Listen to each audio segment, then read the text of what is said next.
Shalom, selamat sore ibu-ibu yang terkasih di dalam Kristus Yesus. Bersyukur kalau pada hari ini kita dipertemukan kembali walaupun di rumah kita masing-masing. Tapi hal itu tidak mengurangi akan sukacita kita di dalam ibadah kita pada sore hari ini. Mari setiap kita mempersiapkan diri. Dan saya undang kita semuanya untuk mengambil waktu teduh di hadapan Tuhan, agar Tuhan memimpin kita dalam ibadah pada hari ini. Mari kita mengambil waktu teduh.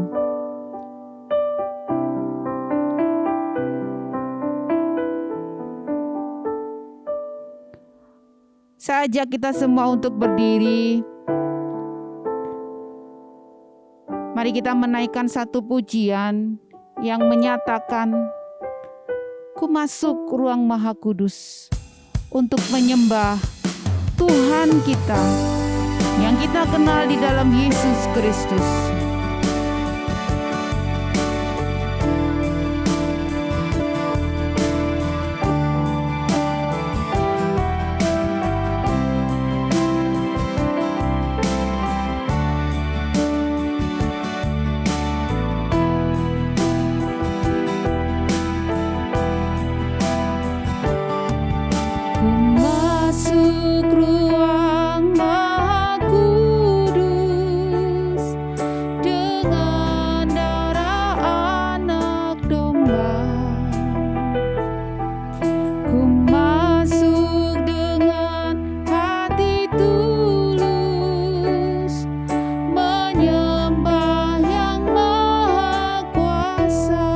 Masuk ruang Maha Kudus. Ku masuk ruang Maha Kudus dengan darah anak domba. Ku masuk dengan hati tulus menyembah yang Maha Kuasa. Ku menyembah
Ibu-ibu yang saya kasihi, pujian ini menyatakan, "Ku masuk ruang Maha Kudus." Apa yang membuat kita dapat masuk di dalam ruang Maha Kudus? Kalau boleh jujur, kita tidak dapat masuk di dalam ruang Maha Kudus. Kenapa? Karena dosa-dosa yang telah kita perbuat, dan kita tidak layak untuk masuk di dalam ruang kudus. Tetapi syukur kepada Allah,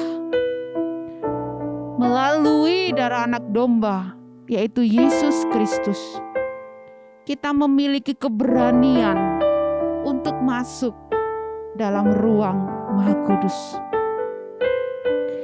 Ibrani pasal 10 ayat 19 mengatakan, "Jadi saudara-saudara, oleh darah Yesus, kita sekarang penuh keberanian dapat masuk ke dalam tempat kudus." Mari saya ajak kita semua mengaku di hadapan Tuhan untuk setiap dosa-dosa yang telah kita perbuat di dalam hidup kita, baik yang kita sengaja maupun yang tidak kita sengaja, baik di dalam pikiran kita, di dalam perbuatan kita. Mari kita akui di hadapan Tuhan. Mari kita berdoa mengakui akan segala dosa-dosa kita.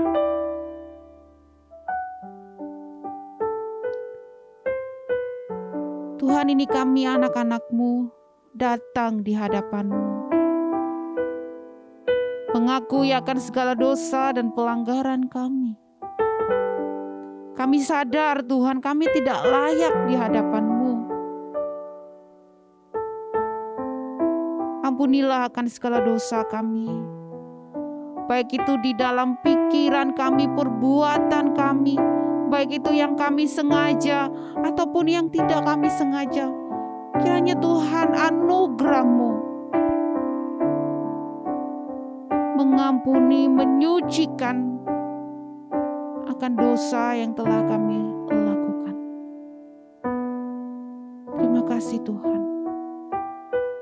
Dan yang kedua, mari kita mengucap syukur atas anugerah Tuhan, atas pengampunan Tuhan, sehingga kita boleh dan layak untuk datang kepadanya. Mari kita berdoa mengucap syukur kepada Tuhan. Sungguh kami mengucap syukur kepadamu Tuhan, atas anugerah-Mu, pengampunan-Mu yang Kau berikan kepada kami. Kami yang seharusnya dihukum, kami yang seharusnya enggak layak untuk datang di hadapan-Mu. Tetapi melalui Kristus Yesus yang sudah mati di atas kayu salib, mencurahkan darah-Nya untuk menyucikan akan dosa dan pelanggaran kami, sehingga kami dapat layak di hadapan-Mu Tuhan. Dan kami dapat menyembah-Mu dengan hati yang tulus, dengan hati yang sungguh-sungguh di hadapan-Mu Tuhan. Inilah kami Tuhan. Ini kami mau menyembah-Mu. Katakan bersama-sama, ku menyembah-Mu.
Terima kasih Tuhan untuk perkenanan-Mu melayakkan kami untuk kami datang kepada Engkau dalam ibadah Komisi Wanita pada sore hari ini. Berkatilah setiap kami untuk kami beribadah kepada Tuhan pada hari ini. Permuliakanlah diri-Mu dalam ibadah ini, hanya di dalam nama Tuhan Yesus Kristus kami berdoa. Amin. Ibu-ibu dipersilakan duduk kembali. Ibu-ibu, jika kita melihat kehidupan jemaat mula-mula, maka kita akan mendapatkan kehidupan jemaat yang saling mengasihi, melayani, dan melengkapi. Dan menariknya, di dalam mereka mengasihi, di dalam mereka melayani, di dalam mereka melengkapi, itu menjelaskan sebuah aksi. Ya, sebuah aksi yang mana aksi itu untuk menolong dan melayani sesamanya. Bukan aksi nyinyir, bukan aksi sinis, bukan aksi yang berkata-kata tidak membangun. Dan menariknya, jemaat mula-mula itu bertambah semakin banyak orang.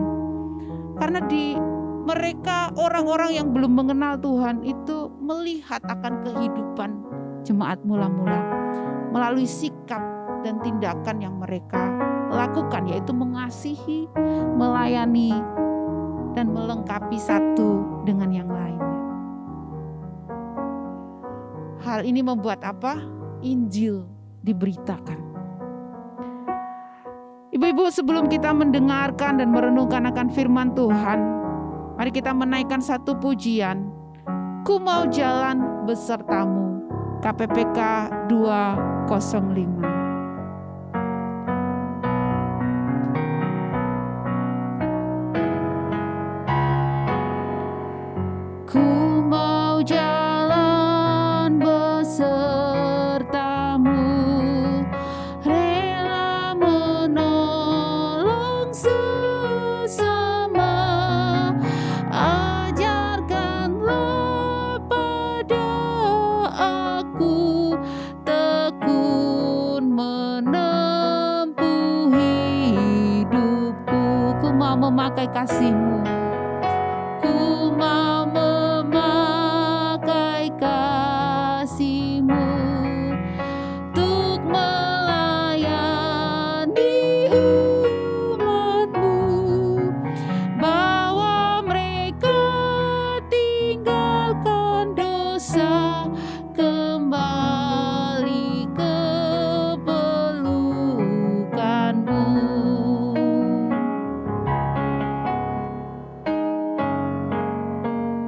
Ku mau belajar sabar-Mu, mau belajar sabar-Mu untuk lebih dekat padamu. Kuatkanlah imanku agar ku teguh dan menang. Pada penginjil Nova dipersilahkan. Selamat sore ibu-ibu yang terkasih di dalam Tuhan kita Yesus Kristus. Kita bersyukur pada saat ini kita boleh kembali bersama-sama beribadah. Sebelum kita belajar bagian daripada firman Tuhan, saya mengajak kita untuk masuk di dalam doa, meminta pertolongan dan pimpinan Tuhan di dalam kita merenungkan kebenaran firman-Nya. Mari kita berdoa bersama-sama. Bapa yang di sorga, kami bersyukur kepada Engkau Tuhan. Pada sore hari ini kami boleh bersama-sama beribadah. Meskipun secara online, tetapi kami percaya Engkau hadir di dalam hati setiap kami. Dan Engkau akan bersabda bagi setiap kami. Mohon Tuhan pimpin akan setiap kami dan tolong kami supaya dapat mengerti dan memahami akan kebenaran firman-Mu yang menolong kami untuk bisa melakukan tindakan-tindakan yang benar di dalam kehidupan kami. Terima kasih Tuhan. Kami percayakan akan waktu kami ini, biarlah Roh Kudus-Mu yang menolong kami dalam segala keterbatasan kami ini. Di dalam nama Tuhan kami Yesus Kristus kami berdoa. Amin. Nah, ibu-ibu sekalian, saya mengajak kita untuk membaca bagian firman Tuhan yang terdapat di dalam Kisah Para Rasul, pasal yang kedua, ayat yang pertama hingga ayatnya yang ke-13. Menyangkut dengan momen hari Pentakosta, kita akan sama-sama belajar bagian daripada firman Tuhan di dalam Kisah Para Rasul, pasal yang kedua, ayat yang pertama hingga ayat yang ke-13. Demikian firman Tuhan. Pentakosta. Ketika tiba hari Pentakosta, semua orang percaya berkumpul di satu tempat. Tiba-tiba turunlah dari langit suatu bunyi seperti tiupan angin keras yang memenuhi seluruh rumah di mana mereka duduk. Dan tampaklah kepada mereka lidah-lidah seperti nyala api yang bertebaran dan hinggap pada mereka masing-masing. Maka penuhlah mereka dengan Roh Kudus, lalu mereka mulai berkata-kata dalam bahasa-bahasa lain, seperti yang diberikan oleh Roh itu kepada mereka untuk mengatakannya. Waktu itu di Yerusalem dalam orang-orang Yahudi yang saleh dari segala bangsa di bawah kolong langit. Ketika turun bunyi itu, berkerumunlah orang banyak. Mereka bingung karena mereka masing-masing mendengar rasul-rasul itu berkata-kata dalam bahasa mereka sendiri. Mereka semua tercengang-cengang dan heran, lalu berkata, "Bukankah mereka semua yang berkata-kata itu orang Galilea? Bagaimana mungkin kita masing-masing mendengar mereka berkata-kata dalam bahasa kita sendiri, yaitu bahasa yang kita pakai di negeri asal kita? Kita orang Parsia, Media, Elam, penduduk Mesopotamia, Yudea dan Kapadokia, Pontus dan Asia, Frigia dan Pamfilia, Mesir dan daerah-daerah Libya yang berdekatan dengan Kirene. Pendatang-pendatang dari Roma, baik orang Yahudi maupun penganut agama Yahudi, orang Kreta dan orang Arab. Kita mendengar mereka berkata-kata dalam bahasa kita sendiri tentang perbuatan-perbuatan besar yang dilakukan Allah. Mereka semuanya tercengang-cengang dan sangat termangu-mangu sambil berkata seorang kepada yang lain, "Apakah artinya ini?" Tetapi orang lain menyindir, kata mereka sedang mabuk oleh anggur manis. Demikianlah pembacaan kita pada sore hari ini. Biarlah firman Tuhan ini tetap kita senantiasa renungkan di dalam kehidupan kita dan kita lakukan di dalam kehidupan kita sehari-hari. Nah, saudara sekalian, kita sama-sama sudah membaca bagian kita pada hari ini. Nah, ibu-ibu sekalian yang terkasih di dalam Tuhan Yesus Kristus. Di dalam sebuah studi yang dilangsungkan di Amerika, itu mengatakan dalam sehari perempuan bisa mengucapkan sekitar 20.000 kata per hari. Sementara lelaki sekitar 7.000 kata per hari. Wah, ibu-ibu sekalian, perbedaan yang sangat besar bukan antara wanita dan pria. Selisihnya bisa sampai 13.000 kata. Ini berarti bahwa wanita lebih banyak ngomong daripada laki-laki. Kira-kira apa saja yang diomongin para wanita ini, ibu-ibu?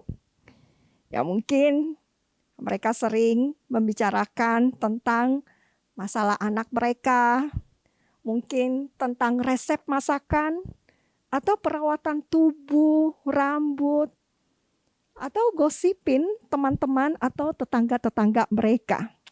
Atau mungkin juga keluarga mereka gosipin, saudara. Dan banyak hal yang mereka bisa utarakan.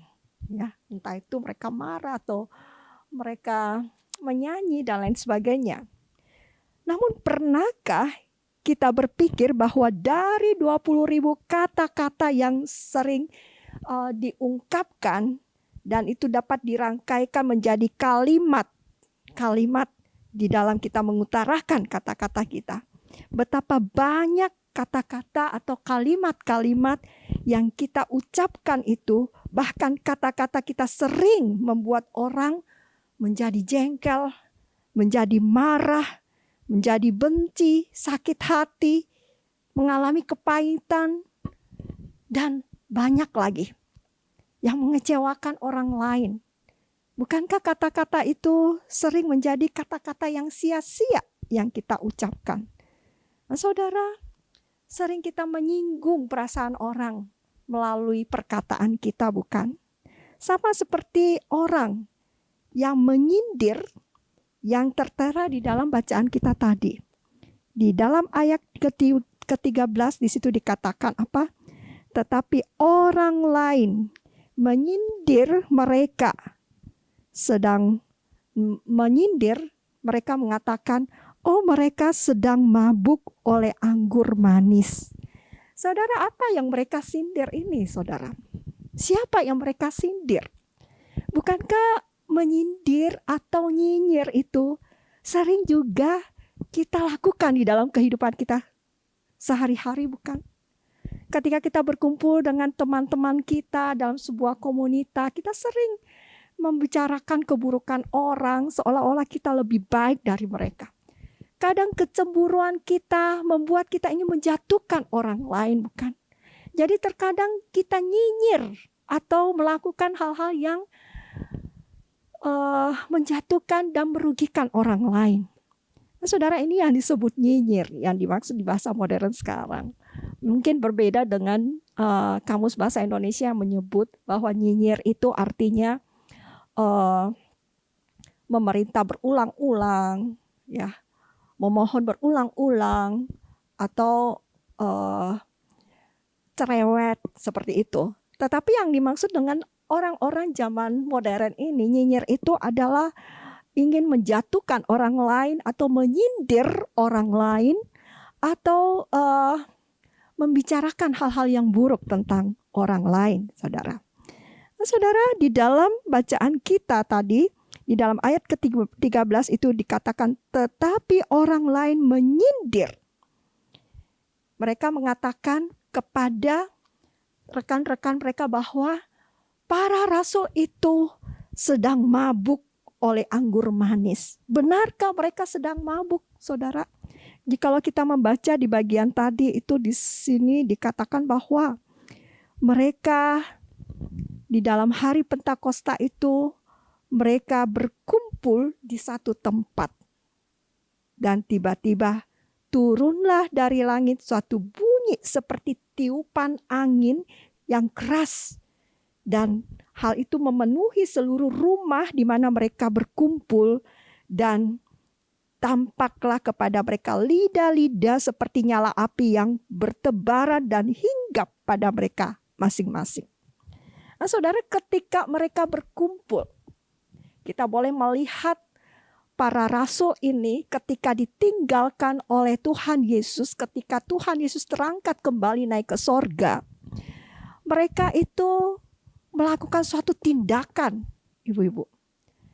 Mereka melakukan suatu aksi. Apa aksi mereka? Jikalau kita melihat di dalam Kisah Para Rasul, di dalam Kisah Para Rasul pasal yang pertama, saudara, ibu-ibu sekalian, di situ dikatakan bahwa mereka memiliki suatu tindakan di mana mereka berkumpul bersama-sama untuk berdoa.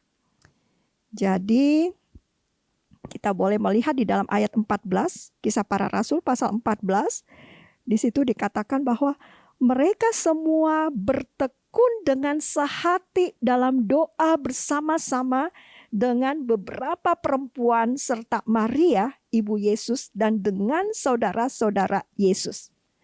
Jadi ketika Tuhan Yesus naik ke sorga, mereka itu bukan berarti bahwa mereka, ya sudahlah, Sang Juru Selamat kita atau Tuhan Yesus sudah naik ke sorga, ya udahlah, kita kembali ke pekerjaan kita masing-masing, atau pulang ke rumah merenung, atau mungkin mereka nyinyir. Kok kita ditinggalkan ya? Kok kita dibiarkan begitu saja? Tetapi ingat, sebelum Tuhan Yesus naik ke sorga, Tuhan Yesus sudah membicarakan berulang-ulang bahwa Dia ketika Dia naik ke sorga, Dia akan mengutus Roh Kudus untuk menolong mereka. Nah, saudara, ketika mereka mengingat itu, mereka tidak diam saja, tetapi mereka melakukan suatu aksi.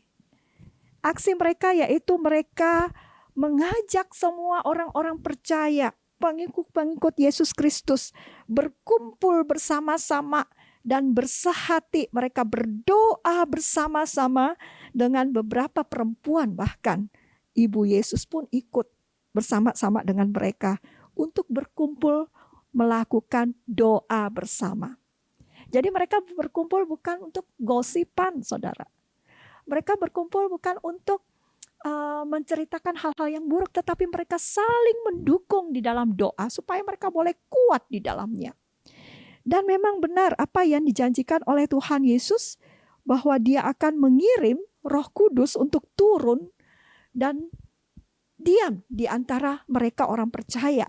Dan betul sekali ketika mereka berkumpul bersama-sama, berdoa bersama-sama, Roh Kudus turun ke atas mereka. Dan mereka dikuasai oleh Roh Kudus, dan itu membangkitkan keberanian mereka untuk keluar dari ruangan itu, dan mereka berbicara, bersaksi tentang Kristus, berbicara tentang kerajaan Allah. Ini hal yang sangat luar biasa, bukan? Kita kenal Petrus siapa?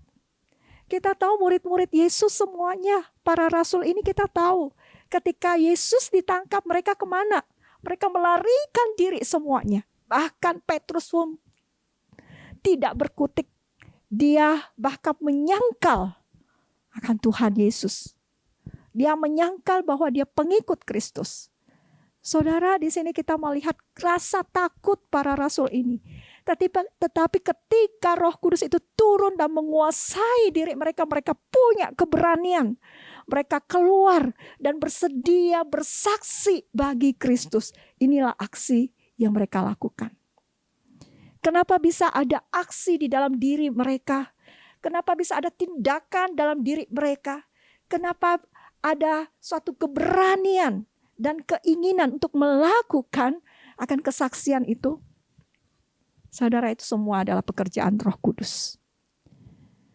Jikalau saudara atau ibu-ibu sekalian tidak mau melakukan apa-apa, tidak berminat untuk berdoa, tidak berminat untuk baca Alkitab, tidak berminat untuk pergi berkunjung ke rumah teman atau angkat telepon, berbicara supaya orang-orang yang kita kenal itu juga boleh mendengar tentang kabar baik tentang Yesus Kristus yang dapat menyelamatkan. Karena kasih-Nya kepada manusia, Dia dapat menyelamatkan dan melepaskan dari ikatan dosa dan menolong kita untuk bisa memiliki kehidupan yang baru.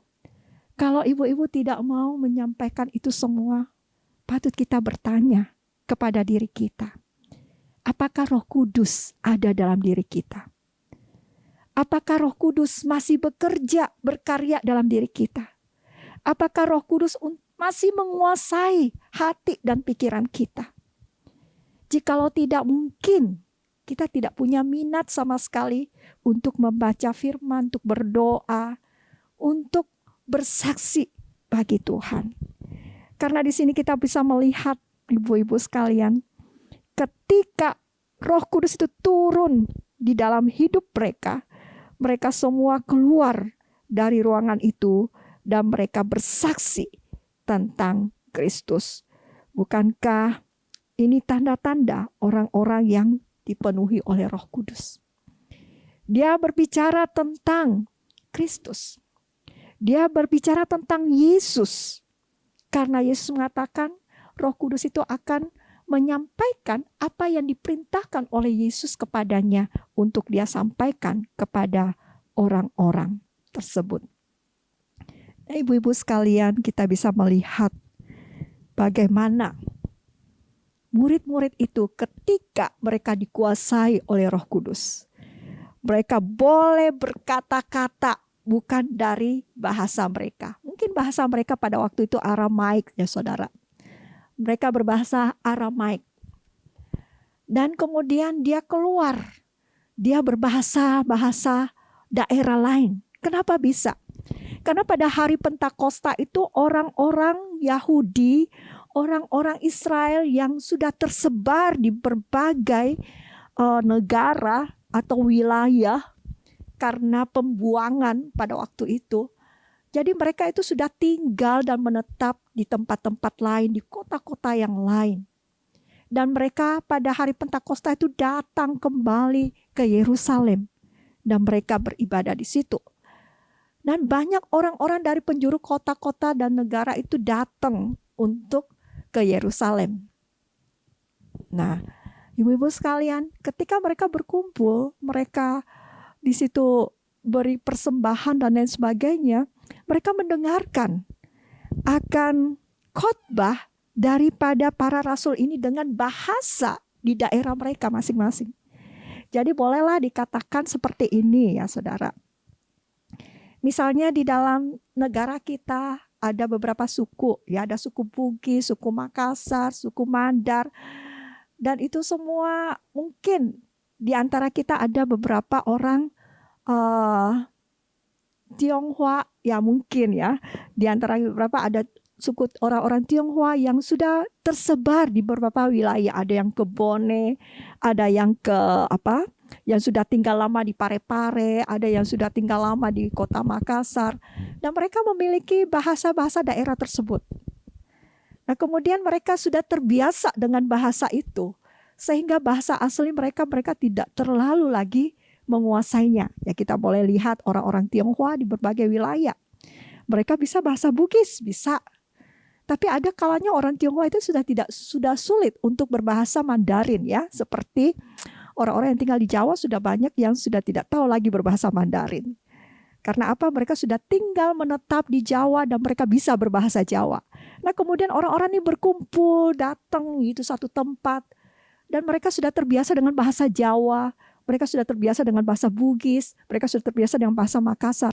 Kemudian ada rasul itu menyampaikan tentang kerajaan Allah, tentang Kristus itu melalui bahasa Bugis, bahasa Makassar, bahasa Jawa, dan bahasa mereka.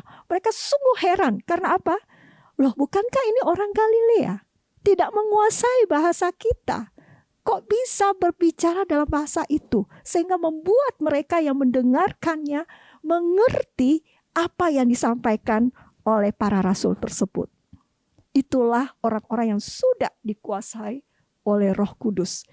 Roh Kudus ingin menyampaikan kepada mereka tentang kasih Allah kepada mereka melalui Yesus Kristus. Sehingga banyak sekali orang bertobat ketika Petrus berkhotbah, saudara. Banyak sekali orang bertobat. Dan mereka mengatakan apa? Mereka mengatakan, apa yang harus kami lakukan sekarang? Nah, saudara, kita boleh melihat bagaimana ketika orang-orang mendengarkan kesaksian dari para rasul yang dikuasai oleh Roh Kudus itu, Roh Kudus membuat mereka sadar, Roh Kudus membuat mereka dapat mengoreksi diri mereka kembali. Dan mereka mengatakan apa? Mereka mengatakan, apa yang harus kami perbuat sekarang? Itu terdapat di dalam Kisah Para Rasul, ya. Di dalam khotbahnya Petrus. Ya luar biasa bukan? Nah ibu-ibu sekalian, kita sudah mendengarkan begitu banyak khotbah. Apakah khotbah-khotbah itu dapat menyentuh hati dan pikiran kita? Perkataan-perkataan hamba Tuhan di mana dia menyampaikan kebenaran firman dari Alkitab ini, dari firman Tuhan ini dapat menyentuh hati kita. Yang membuat kita bertanya, Tuhan, apa yang harus saya lakukan buat Engkau saat ini? Adakah kita berpikir demikian? Atau kita sama seperti orang-orang yang di dalam Alkitab tadi, di dalam ayat 13 dikatakan apa? Mereka menyindir akan hamba-hamba Tuhan tersebut. Menyindir para rasul tersebut dengan mengatakan, oh mereka mabuk oleh anggur. Saudara, perkataan apa yang sering kita keluarkan? tindakan apa yang kita lakukan ketika kita mendengar kebenaran firman Tuhan? Adakah kita mengatakan, aku harus melakukan suatu tindakan? Atau kita cuma ngomel, menilai hamba-hamba Tuhan yang melayani, mengkritisi setiap firman Tuhan yang disampaikan, mengkritisi penampilannya? Atau mungkin kita akan bertanya, apa yang saya dapatkan hari ini? Hari ini firman Tuhan menegur saya untuk bertekun di dalam doa. Saya mau melakukan itu. Saya mau mengambil suatu aksi untuk selalu berdoa. Mengambil suatu komitmen untuk mulai berdoa hari ini, esok dan selanjutnya. Jam-jam tertentu saya gunakan untuk berdoa kepada Tuhan. Itu adalah aksi yang akan kita lakukan ketika kita mendengarkan teguran firman. Ataukah kita hanya mengomel dan nyinyirin orang di dalam menyampaikan firman, atau nyinyirin orang di sekeliling kita yang kita kenal ketika kita mendengarkan firman. Banyak hal yang dapat kita perbuat. Banyak kesempatan yang Tuhan berikan buat kita. Apakah kita mau bertindak, melakukan, mengambil suatu aksi untuk melakukan firman-Nya, atau kita cuma tinggal diam dan menjadi penonton dan kemudian menilai semua khotbah. Biarlah firman Tuhan ini dapat menolong kita untuk mengingatkan kita kembali. Ketika kita mendengarkan kebenaran firman, ketika kita belajar firman Tuhan, bertanyalah pada diri, apa yang harus saya lakukan? Dan kemudian kita mengambil suatu aksi untuk melakukan perintah Tuhan. Itulah umat yang berkenan bagi Tuhan. Biarlah kita boleh diperlengkapi dan kita boleh melakukan akan firman Tuhan ini. Mari kita masuk di dalam doa. Bapa yang di sorga, kami bersyukur kepadamu Tuhan. Mungkin selama ini kami sering lalai. Kami mengabaikan akan firman Tuhan. Kami sering mendengar dan tidak melakukan apa-apa. Dan kadang kami mengomel ataupun menyinyir akan orang-orang yang menyampaikan firman, atau nyinyirin akan anggota komisi wanita yang lain atau orang-orang yang lain. Tuhan ampuni kami. Biarlah pada saat ini kami boleh mengambil suatu komitmen untuk bisa melakukan suatu tindakan. Ketika kami mendengar firman Tuhan, kami boleh bertanya pada Tuhan, apa yang harus kami lakukan setelah kami mendengar firman-Mu Tuhan. Tolong kami yang lemah ini untuk bisa melakukan sesuatu untuk Tuhan, untuk bisa melakukan suatu pelayanan bagi Tuhan, sehingga nama Tuhan boleh dipermuliakan. Tuhan, tolong penuhi kami dengan kuasa Roh-Mu, sehingga kami punya keberanian, kekuatan, kemampuan untuk bisa melakukan dan menjadi saksi bagi-Mu. Terima kasih buat firman-Mu. Di dalam nama Tuhan Yesus kami berdoa. Amin. Terima kasih Ibu-Ibu, Tuhan Yesus berkati kita semua. Amin. Puji Tuhan, kita sudah mendengar akan kebenaran firman Tuhan. Dan melalui firman Tuhan ini kita kembali diingatkan bahwa kehidupan kita itu harus punya aksi dan bukan nyinyir gitu ya. Nah, Ibu-ibu, aksi itu juga mengingatkan kepada kita bagaimana Yesus Kristus ketika melayani orang-orang yang tidak lagi punya pengharapan dan mereka membutuhkan akan keselamatan itu, Yesus juga melakukan aksinya. Biarlah kita juga sama seperti Kristus. Kita mau serupa dengan Tuhan. Dia mau melakukan segala sesuatunya, bahkan hidupnya diberikan kepada kita. Itulah aksi yang sungguh luar biasa yang Yesus lakukan bagi kita. Mari kita menaikkan satu pujian, Ku Mau Serupa Tuhan, dan kita akan memberikan persembahan. Persembahan dapat ditransfer di rekening di layar ibu-ibu sekalian. Mari kita menaikkan pujian ini, Ku Mau Serupa Tuhan, KPPK 291.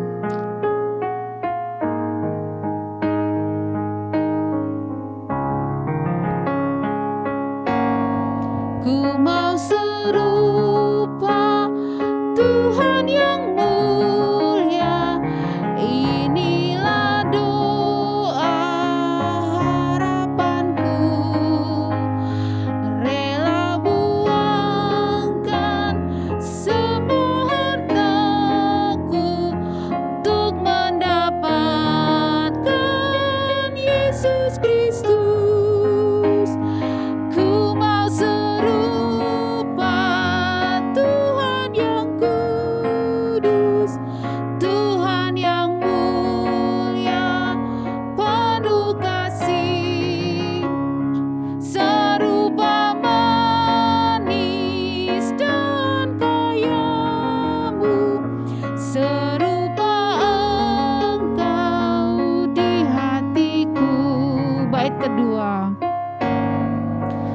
Ku mau serupa Tuhan yang rahmat, lemah dan lembut, penuh kasih. Tolong yang lemah, hibur yang susah, dan bawa mereka pada Kristus. Ku mau serupa Tuhan yang kudus, Tuhan yang mulia, penuh kasih, serupa manis dan kayamu, serupa Engkau di hatiku. Ku mau serupa, ku mau serupa Tuhan yang kudus, Tuhan yang mulia, penuh kasih, serupa manis dan kayamu, serupa Engkau di hatiku. Mari kita berdoa untuk persembahan kita, sekaligus kita berdoa syafaat. Mari kita berdoa. Ya Tuhan, terimalah akan persembahan kami yang kami berikan kepada Engkau untuk pelayanan di Komisi Wanita.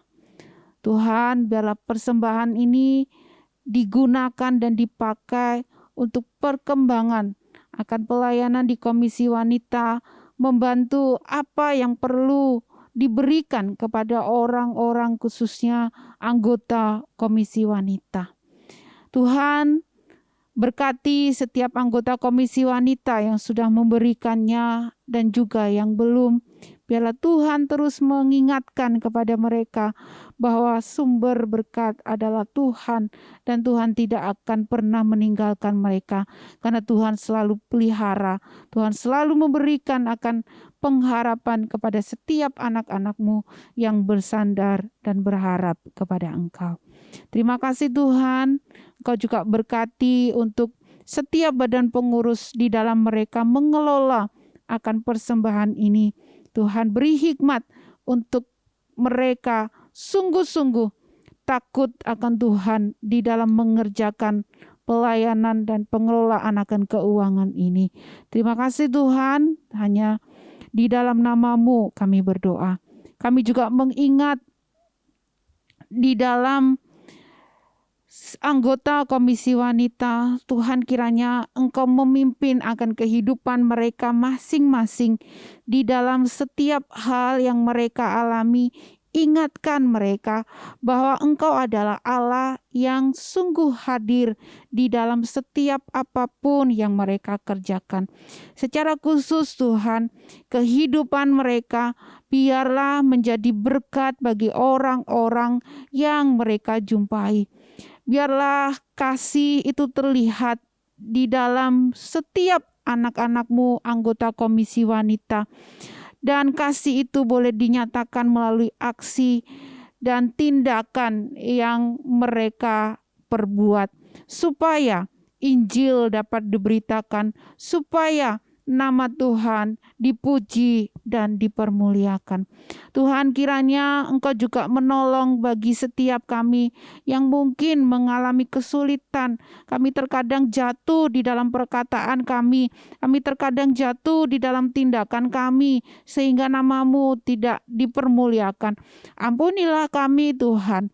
Kami juga memohon agar Allah Roh Kudus memampukan kami untuk menjadi anak-anak Tuhan yang siap untuk menyatakan aksinya, untuk menyatakan tindakan, mau memberikan kasih, melayani, menolong orang-orang yang membutuhkan, sehingga Injil, kabar baik itu diberitakan. Tuhan, kami juga mengingat untuk setiap anggota Komisi Wanita yang mungkin mengalami kelemahan tubuh. Tuhan, Engkau juga lawat jamah mereka. Biarlah kehendak-Mu yang terjadi atas kehidupan setiap mereka di tengah kelemahan tubuh yang mereka alami. Dan biarlah tangan-Mu menolong mereka melalui obat-obatan, melalui makanan yang dikonsumsi oleh mereka, boleh memberikan kekuatan baru di dalam tubuh mereka. Bagi anggota komisi wanita yang menghadapi akan permasalahan hidup, usaha pekerjaan, mungkin mengalami pailit, Tuhan kiranya Engkau memberikan pengharapan kepada mereka. Di dalam situasi apapun, ajar mereka untuk bersyukur kepada Tuhan. Karena dengan bersyukur, nama-Mu dipuji dan dipermuliakan. Hidup mereka penuh dengan sukacita. Tuhan Yesus yang baik, kami juga menyerahkan untuk setiap anggota komisi wanita yang mungkin saat ini masih ada di antara kami yang belum juga melakukan vaksin. Kiranya juga Tuhan tolong Engkau menolong akan setiap mereka supaya mereka boleh memberikan diri untuk vaksin, karena melalui hal itu menolong mereka untuk bisa menjalani hari-hari dengan baik tanpa ada kekhawatiran, tanpa ada ketakutan di tengah situasi pandemi ini. Kami juga menyerahkan Tuhan untuk bangsa dan negara kami Indonesia. Biarlah Tuhan Kau juga memberkati bangsa kami melalui pemimpin-pemimpin kami, baik dari tingkat pusat maupun tingkat daerah. Tuhan pakai mereka untuk boleh membangun akan bangsa ini. Secara khusus di dalam pandemi yang sampai saat ini Tuhan masih terjadi di dalam bangsa kami, bahkan di seluruh dunia. Tuhan tolong anugerah-Mu boleh terjadi di dalam bangsa kami. Biarlah pemerintah baik pusat dan daerah boleh bersinergi satu dengan yang lainnya untuk dapat memberitahukan kepada masyarakat tentang protokol-protokol kesehatan yang harus dipatuhi, dan mereka pun juga siap untuk divaksin. Terima kasih Tuhan, berkatilah bangsa kami, tolonglah bangsa ini ya Bapa. Kami menyerahkan doa kami ini hanya di dalam nama Tuhan Yesus Kristus yang mengajarkan kami doa Bapa kami. Saya undang kita semuanya berdiri. Bapa kami yang ada di dalam kerajaan surga, dikuduskanlah nama-Mu, datanglah kerajaan-Mu, jadilah kehendak-Mu di bumi seperti di surga. Berikanlah kami pada hari ini makanan kami yang secukupnya, dan ampunilah kami akan kesalahan kami, seperti kami juga mengampuni orang yang bersalah kepada kami. Dan janganlah membawa kami ke dalam pencobaan, tetapi lepaskanlah kami daripada yang jahat. Karena Engkaulah yang empunya kerajaan dan kuasa dan kemuliaan sampai selama-lamanya. Amin. Ibu-ibu dipersilakan duduk kembali. Saat teduh ibadah selesai, Tuhan Yesus memberkati.